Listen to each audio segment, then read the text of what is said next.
When I woke up today, I did what I usually do. Took some bong hits, drank some coffee, doom scrolled on my phone, and I came across this post on Reddit about activists in Sydney, Australia that apparently put a bunch of pot leaves up on the Opera House. Naturally, I got really curious, so I started down the rabbit hole, and it turns out that these activists did this all the way back on 420 of last year. So to continue down the rabbit hole, I wanted to know, well, why is this being brought up now if this occurred so long ago? And it's because they're going to be going to court next week, the people that did it. So then I got curious, well, what charges are they facing? And from what I can tell, and it still seems to be a little bit unclear, but that there's a prohibition on advertising at the Sydney Opera House. And so by them projecting onto the side of it, that was like illegal for some reason. And I'd heard some rumblings that someone had hacked into some lasers, but then I came across this video, which you see here, courtesy of the Craze Collective on YouTube. And it's pretty clear that they're sitting across from the harbor in like a hotel room or something, and they're projecting it onto the side of the building. Looks like they also did it on a prominent bridge.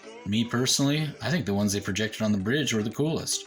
That then reminded me of when someone changed the Hollywood sign in California to Hollyweed at the start of 2017 when the legalization law took effect. As you see in Steve-O's tweet, at first the person got away with it, but later they would have to turn themselves in. So whereas the activists in Sydney, Australia are facing, it looks like an $1,100 fine for each instance, the person with the Hollyweed sign in 2017 faced trespassing charges, which is a misdemeanor in the state of California. When I saw that back in 2017, I wondered how they did it. As anyone who's went and looked at it in California, perhaps on a trip like myself, every one of those letters is enormous. So I was like, how do you switch them into E's? Well, if you take a couple of bed sheets and strategically place them on the O's, they look like E's from afar, which is exactly what someone also did all the way back in 1976 when California's decriminalization for cannabis took effect. The person that did it back in 1976 did it as part of a class project, and while I can't find any evidence of the person facing any charges at all, they did get an A on their assignment. And so after considering all of this, I posed the question, what is the greatest cannabis prank of all time? I'd have to assume it's one of these, right? Feel free to put your vote in the comments below. And of course, if you know of one that you think tops these ones, well, feel free to point to that one too.